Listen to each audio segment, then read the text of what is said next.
All right. I'd like to start off by saying Barakatah Yahweh, Ba'ashem Yahweh Shai, Ba'ashem Rachak Kodash. I'd like to start off by welcome to another live lesson. The name of this one is This Place Gotta Go. And pretty much this is the title that came to me, just kept popping in my head. Just looking for a lesson to go into. And this title just kept popping in my head.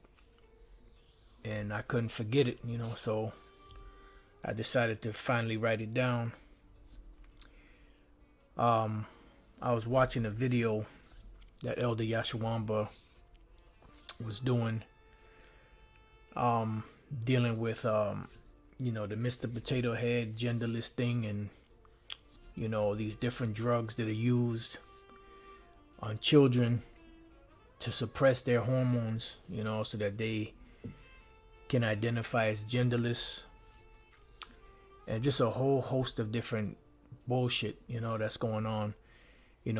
Some brothers have sent me some of the same videos, you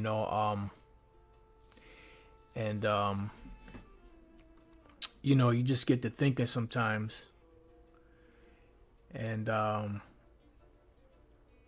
the only conclusion is this place got to go, man. Because it's just you can't even put it into words, man. The wickedness and that is at an all-time high in this society, and pretty much what's happening is that this media is pretty much pushing out this poison that's infecting the minds of people in general, but mainly of the youth, and media plays a heavy part in it. We look up the word media, newspapers, radio, TV, etc., because one of the very first things that the CFR, which is the Council on Foreign Relations, when they were established back in the 20s, I forget exactly what year it was, 1919, 1920, somewhere around there. I can't really remember exactly the date. But the very first thing that they did when they came into power, so to speak, was to buy up all forms of media. Back then it was newspapers, radios, then eventually TV, etc. So media, 1927, perhaps abstracted from mass media, 1923, a technical term in advertising, plural of medium, as intermediate agency. So they are the intermediate agency, because a medium is someone that, regulates between two people.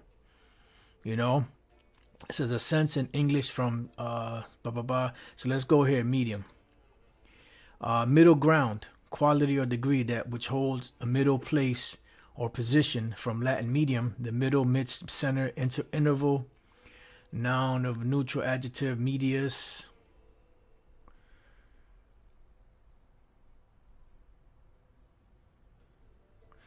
Many of the secondary senses are via the notion of intervening substance through which a force or quality is conveyed, 1590s. An intermediate agency, channel of communication, 1600s. From the former via application to air, etc., comes the sense of one's environment or conditions, 1865. From the latter comes the sense of a print publication, which later grew into the meaning in media. So they're a medium, a go-between, and that's what's happening. They're using the media, the mass media, to control the minds of people by suggesting things. They don't see the thing with Esau. He doesn't force things until the majority of people accept it. What he does, he just,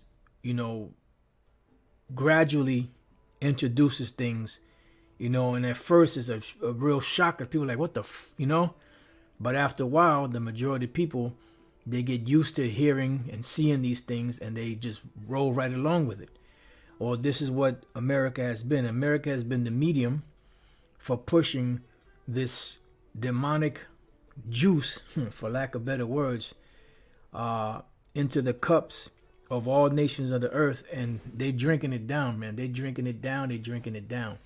But anyway, let's go to 2 Ezra chapter 4, verse 28, because you have to remember, going way back to the beginning of the creation, you know, you had wickedness that was going on back then, and that wickedness kept growing until the Lord got tired of the people back then and destroyed them by that flood and saved Noah and, you know, and the other 7 that were with him, which was his wife, his 3 sons, and their wives, you know, and destroyed the world of the ungodly. Then they came, they came back through Noah's 3 sons, Shem, Ham, and Japheth, and the whole world was repopulated. But do you think that wickedness went away? No, that wickedness has increased ever since, all the way until today. So it says, 2 Ezra 4:28, but as concerning the things whereof thou askest me, I will tell thee, for the evil is sown. See, so the evil was already planted, but the destruction thereof is not yet come. Yeah, because we're still waiting for the destruction to happen now. But we have many different examples in the past of how wickedness grew and was pushed, because, you know, one thing for a person to be wicked, but then it's another thing for a person to impress that or push that upon someone else. And this is what happens. And this is why this mass media is good to a certain degree, but it's bad because it's an avenue to push that wickedness even further. But it also is a medium to push the truth even further. So it says, for the evil is sown, but the destruction thereof is not yet come. If therefore that which is sown be not turned upside down, because right now everything is turned upside down, so it has to be turned right side up. Esau's kingdom has to go in order for Yahushai / Yasha'Allah's kingdom to be established. And if the place where the evil is sown pass not away, because they're pushing that heavy from where? From here, from Babylon the Great, America. Then cannot it come that is sown with good. Yeah, because we're waiting for his promise, as the scriptures say, wherein dwelleth new heavens and a new earth. You know? It says, for the grain of evil seed hath been sown in the heart of Adam from the beginning, and how much ungodliness hath it brought up unto this time. See? So from the time of Adam, then you had the flood, then you had these were still descendants of Adam that replenished the earth, all the way up until the time when Ezra wrote this, right? Ungodliness had multiplied. Let's read that again. For the grain of evil seed has been sown in the heart of Adam from the beginning, and how much ungodliness has it brought unto this time, unto the time where Ezra was writing this, right? And how much shall it yet bring forth unto the time of the threshing come? Because we're at the time of the threshing, because the threshing is what? The end of the world. Matthew the 13th chapter, you know? Matter of fact, let's get it real quick. Let's go to Matthew 13 and 38. The field is the world, the good seed are the children of the kingdom, but the tares are the children of the wicked one. The enemy that sowed them is the devil. The harvest is the end of the world, and the reapers are the angels. So we're closing in on the end of the world, which is the harvest. That's what we read here. It says, and how much shall it yet bring forth unto the time of threshing come? When we read the book of Revelation 14, the last few verses, it speaks about this great winepress of the Lord's fury. You know, that he's going to have, and the grapes are going to be the people that are going to be stomped in it. It says, ponder now by thyself how great fruit of wickedness the grain of evil seed hath brought forth. And it's going to bring forth even more, you know. And when the ears shall be cut down, which are without number, how great a floor shall they fill? And this goes hand in hand with Revelation 14th chapter. All right. So now let's go from there. Let's go to the book of Genesis, chapter 6, verse 5. And the power saw that the wickedness of man was great in the earth, and that every imagination, because here it starts with that, you know, what did the serpent do to Eve? He piqued her interest. He tapped into her mind and put certain thoughts in there to make her voluntarily succumb to that wickedness and do that wickedness. He didn't force it. He didn't put it in. He didn't put it in the gogo plata, or in the anaconda, and choked her out till she actually complied to what he was saying. No, he was putting stuff into her mind and let her make the decision to make that move that wasn't right. And this is what Esau is doing. He is constantly bombarding the earth, with this wickedness, and it's slowly but surely creeping into most people's minds out there, and they're accepting this way of life, this filthy way of life, because it's something that's being constantly impressed upon them. There's a term called inculcation. Inculcation is to constantly impress on the mind by constant repetition. So that's why they keep repeating it, because it's a gradualism. It's gradualism, that they're pushing, which is a little at a time. Psalms 123:3, for the rod of the wicked shall not rest upon the lot of the righteous. Yeah, because the rod of the wicked is what? Their correction. Their correction is wickedness. So they can't continue to rule. They got to be brought down. Lest the righteous put forth their hands unto iniquity. Remember, the scriptures say that if at all possible, they would deceive the very elect. You see? So going back, it says, and the power saw that the wickedness of man was great in the earth, and that every imagination of the thoughts of his heart was only evil continually. And they repented the Lord that he had made man on the earth, and it grieved him at his heart. And the Lord said, I will destroy man whom I have created from the face of the earth, both man and beast, and creeping things, and the fowls of the air, for it repenteth me that I have made them. So the Lord was about to bring judgment. And that judgment was the first death, which was the flood. But Noah found grace in the eyes of the Lord. These are the generations of Noah. Noah was a just man and perfect in his generation, and Noah walked with the Most High. And Noah begat 3 sons, Shem, Ham, and Japheth. The earth also was corrupt before the Most High, and the earth was filled with violence. And the powers looked upon the earth, and behold, it was corrupt, for all flesh had corrupted his way upon the earth. And how do you think that started? That started by, that situation that happened between the serpent and Eve. And it spiraled from there, Just like you got Esau that pushes that stuff out in the media. And if after a while, most people are just going to go along with it because it's something that's constantly being pushed in your mind for you to think about, for you to accept. And now it's to the point now where if you're a heterosexual, a couple, they make it to where that's it's wicked being a man and a woman, having a relationship between a man and a woman, having those discussions.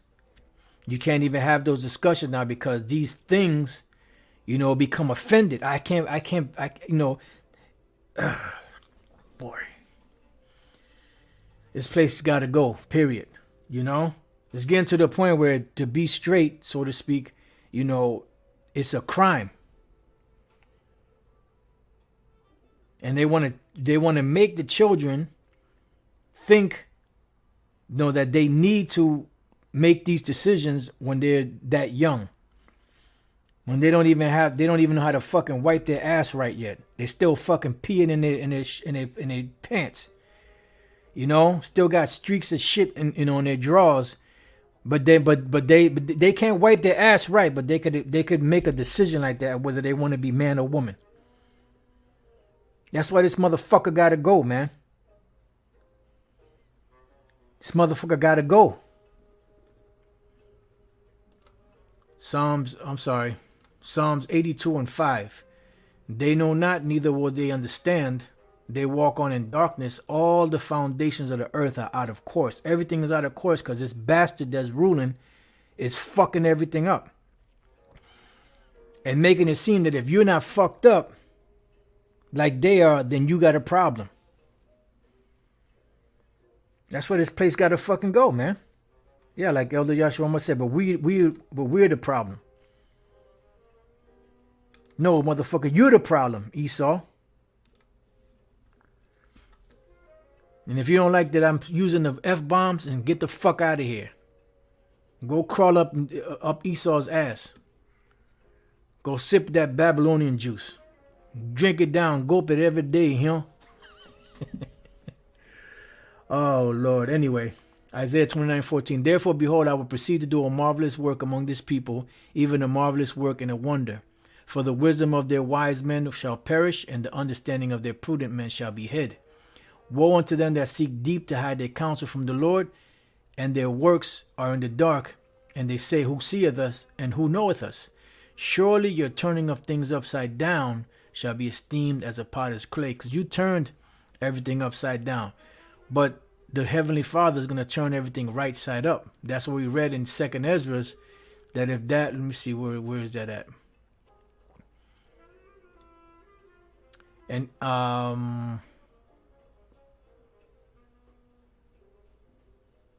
right, 29, 2nd Ezra 4:29. If therefore that which is sown be not turned upside down, and if the place where the evil is sown pass not away, then cannot it come that is sown with good. So all the foundations are out of course. So this is the upside down, hapak, perversity, and that's what the Lord said about these devils, that they are perverse. Let's go to the book of Isaiah chapter 19 and verse 14, I believe it is.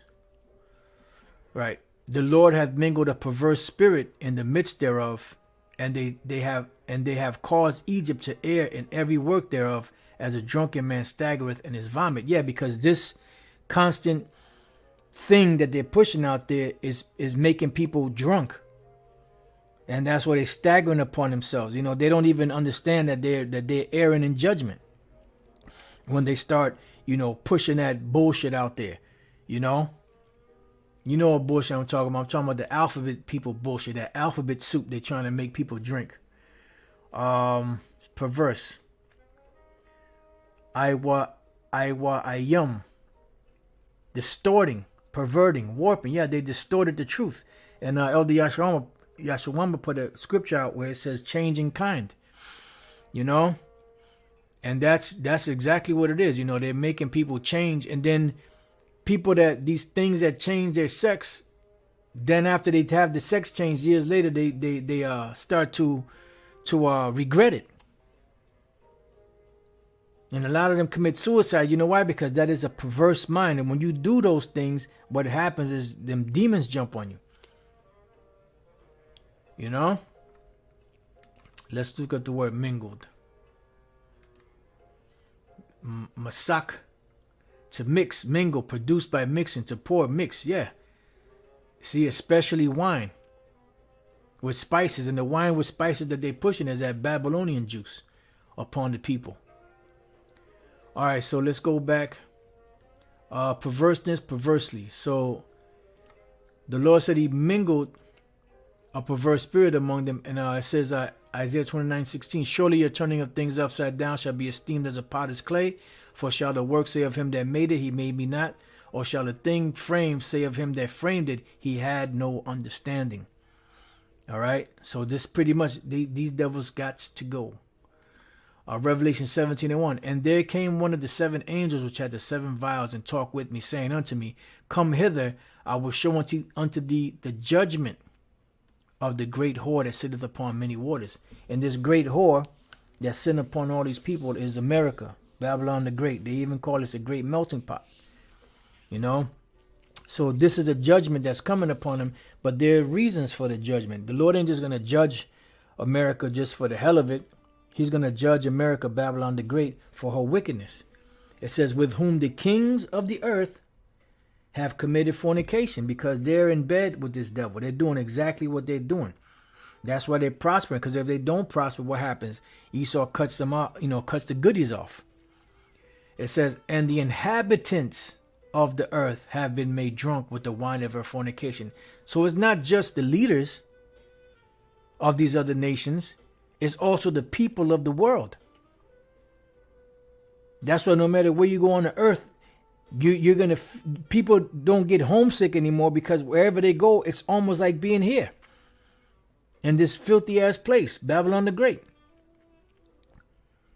The only thing that you'll miss is probably the faces of your loved ones, But pretty much anywhere you go, you're gonna find the same exact debaucherous lifestyle that you find here. Anywhere you go on the planet, damn near. Especially like major countries, with major cities. It says, and the inhabitants and the inhabitants of the earth have been made drunk with the wine of a fornication. So they're drinking it, and not only are they drinking it, they're becoming drunk. They're intoxicated, and they're staggering. Like when you drink too much, after a while you can't even walk straight. Well, that's how these people are, off of these philosophies of Esau. Metha'al, to be drunken, metaphorically, of one who has shed blood or murdered profusely. And they are shedding blood and murdering profusely, because when you push people into that frame of mind, that frame of mind leads to death. To drink to intoxication. All right, so let's go to Jeremiah 51 and 1.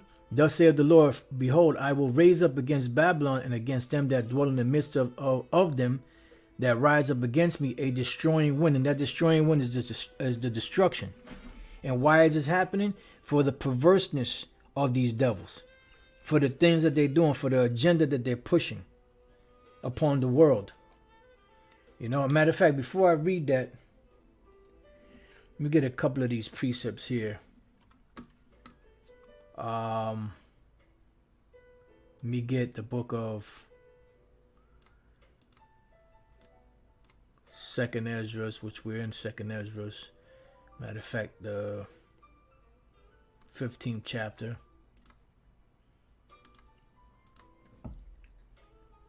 And the 5th verse. It says, behold, saith the Lord, I will bring plagues upon the world, the sword, famine, death, and destruction. So why is the Lord going to bring these plagues?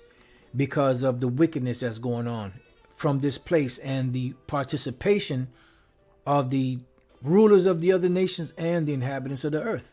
For wickedness hath exceedingly polluted the whole earth. So this wickedness is polluting the whole earth.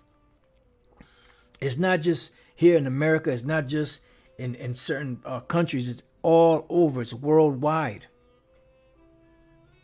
So the majority of the world is drunk off this Babylonian juice. For wickedness has exceedingly polluted the whole earth, and their hurtful works are fulfilled. Therefore, thus saith the so their hurtful works are fulfilled. So what happens when something is fulfilled? It comes to its end. And when it comes to its end, that's it. You finish your course. The handwriting is on the wall. You've been weighed in the balance, and you've been found wanting. So now it's time for judgment. Therefore, saith the Lord, I will hold my tongue no more as touching their wickedness. See? Which they profanely commit, neither will I suffer them in those things in which they wickedly exercise themselves. Behold, the innocent and righteous blood crieth unto me, and the souls of the just complain continually. Yeah.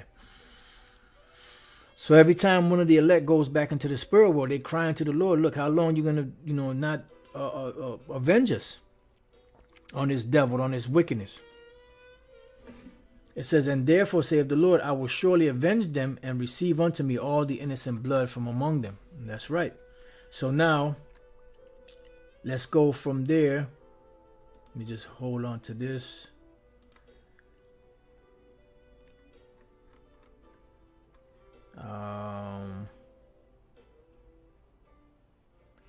All right. So let's go back to Jeremiah real quick. Jeremiah 51 and 1. Thus saith the Lord, behold, I will raise up against Babylon and against them that dwell in the midst of them that raise up against me a destroying wind, and will send unto Babylon fanners. Well, what is a fanner? Fanner is something that fans the flames. You could either turn it up or you could turn it down. It says, and I will send unto Babylon fanners. That's all these different situations happening. That's bringing this place to its end, to its destruction.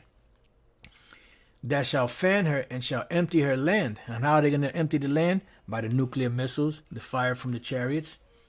It says, for in the day of trouble they shall be against her round about. Yeah. So when the day of trouble comes, you best believe that this place is going to be overwhelmed with different things that's going to let these devils know for surely that their time is up. Against him that bendeth, let the archer bend his bow, and against him that lifted himself up in this brigandine, and spare ye not her young men, destroy ye utterly all her hosts, because this place is going to be totally annihilated. Thus the slain shall fall in the land of the Chaldeans, and they that are thrust through in her streets. Why? Because of their wickedness. See, we read Isaiah 13 yesterday. Because of the wickedness of this place, they're going to be destroyed. For Israel have not been forsaken, nor Judah of his power. Yeah, because the Lord has an elect among the nation of Israel, so-called Negroes, Latinos, and Native American Indians, and wherever the Israelites are scattered throughout the world, and whatever they look like, as long as their spirit goes back to Israel. So the Lord has a remnant. He has an elect of the Lord of hosts, though their land was filled with sin against the Holy One of Israel. Yeah, so although you're still going off and doing what you're doing, the Lord has a remnant that's going to be plucked out at the very last minute. Flee out of the midst of Babylon and deliver every man his soul. Be not cut off in their iniquities. Yeah, because we're supposed to be separating ourselves from this society. For this is the time of the Lord's vengeance. Because when the Lord starts opening up, the doors of mercy will be closed. Just remember Lot. Just remember, well, Lot too, but remember Noah. The Lord shut the door. And after that, he brought the flood. And there was nobody, those cries went on deaf ears. Because nobody helped those people. He will render unto a recompense, which is a payback. And rightly so. Babylon hath been a golden cup in the Lord's hand that made all the earth drunken. The nations have drunken of her wine, therefore the nations are mad. They're drunk, bugged out. Let's look up the word mad. The word is halal, which is to shine, to flash forth light, to praise, boast, be boastful, be boastful. So they're blurting out this madness. You know how it is when you drink. You know, you get to a certain point, you know, you just start being belligerent and loud. You know, start blurting all kind of crazy shit. Well, that's what these people are doing, and thinking that they're right. And they'll sit there and they'll argue with you. These alphabet soup people will sit there and argue with you that their lifestyle is perfect. Because they're bugged out off this Babylonian juice, man. They drank the Kool-Aid and believed their own bullshit. And that's what the Lord's going to smoke this place, man. Praise, boast, make boast. To act madly. Act like a madman. And that's exactly what they're acting like. To make a fool of. Make into a fool. And they're acting madly. And they're being made to look like fools. And when the destruction comes, that's when they're really going to be feeling stupid. When that hot ass missile start barreling towards their nasty lifestyle. I'll be surprised if this video don't get taken down, or maybe the channel clip. Fuck it though. Truth gotta come out, man. Let's see if there's any more here. Babylon is suddenly fallen and destroyed. How for her take balm for her pain? If so be she may be healed. You can't heal this place. It's finished. We would have healed Babylon, but she is not healed. Forsake her. And let us go every one into his own country, because even these nations are going to split from here. For her judgment reacheth unto heaven, and is lifted up even to the skies. See? So this place is about to be judged. So now let's go from there.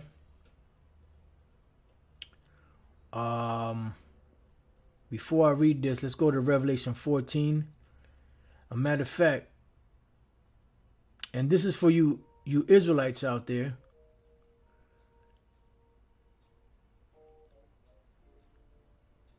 It's for you Israelites out there. Leviticus 20:6. And the soul that turneth after such as have familiar spirits, and after wizards, to go a whoring after them. That's dealing with you accepting this man's ways, his philosophies, you know, because that's nothing but witchcraft that they're impressing upon you. I will even set my face against that soul, and will cut him off from among his people. Sanctify yourselves therefore, and be ye holy, for I am the Lord Yahweh Bashem Yahushua, your power. And how do you sanctify yourself? Well, the scriptures are the sanctification. Sanctify them through that truth. That word is truth. How should a young man cleanse his ways? By taking heed unto thy words. You know, they be washed by the washing of water by the word. Let's see. Right. This is Revelation 14:18. And there followed another angel saying, Babylon is fallen, that great city, because she made all nations drink of the wine of the wrath of her fornication. See? And that's why the Lord is bringing this destruction. I got two more precepts, Revelation 11:18. And the nations were angry, and thy wrath is come, and the time of the dead, that they should be judged, and that thou shouldest give reward unto thy servants the prophets, and to the saints, and them that fear thy name, small and great, and shouldest what? And shouldest destroy them which destroy the earth. A part of your destroying the earth is not just physically, mentally. You destroyed the minds of these people. You evil affected their minds with your constant bullshit that you're pushing out there. But yet you say this is a God-fearing country and God you trust. But you have to question, what God are you talking about? Because the God that you're talking about is not the God of the scriptures. It's not Yahweh. Because he's totally against everything that you stand for. Got 2 Ezra 13 and 36. And Zion shall be, and Zion shall come and shall be showed to all men. And that's what's happening right now. And eventually, once the Lord beams up the elect and they come back down, then they're going to really know, who the Lord's people really are. It says, matter of fact, before I read this, I had another precept. Let me get this other precept before I read this one. I'll just close out with that one. Let's go to Wisdom of Solomon, chapter 10. Start at verse 1. She preserved the firstborn father of the world that was created alone, and brought him out of his fall, dealing with Adam, and gave him power to rule all things. But when the unrighteous went away from her in his anger, he perished also in the fury wherewith he murdered his brother, dealing with Cain. Cain murdered Abel, for whose cause the earth, being drowned with the flood, wisdom again preserved it, and directed the course of the righteous in a piece of wood of a small value, which was Noah, his 3 sons, and their 4 wives. Moreover, the nations in their wicked conspiracy being confounded, she found out the righteous and preserved them blameless unto the Most High. Yeah, because the Most High is not going to condemn the just with the wicked, and kept them strong against his tender compassion towards his son. When the ungodly perished, she delivered the righteous man, who fled from the fire which fell down upon the 5 cities. See? Which is what? Sodom, Gomorrah, Zoar, Zeboim, and Admah. Right? It says, of whose wickedness, even to this day, the wasteland that smoketh the wasteland that smoketh is a testimony, and plants bearing fruit that never come to ripeness, and a standing pillar of salt is a monument of unbelieving souls.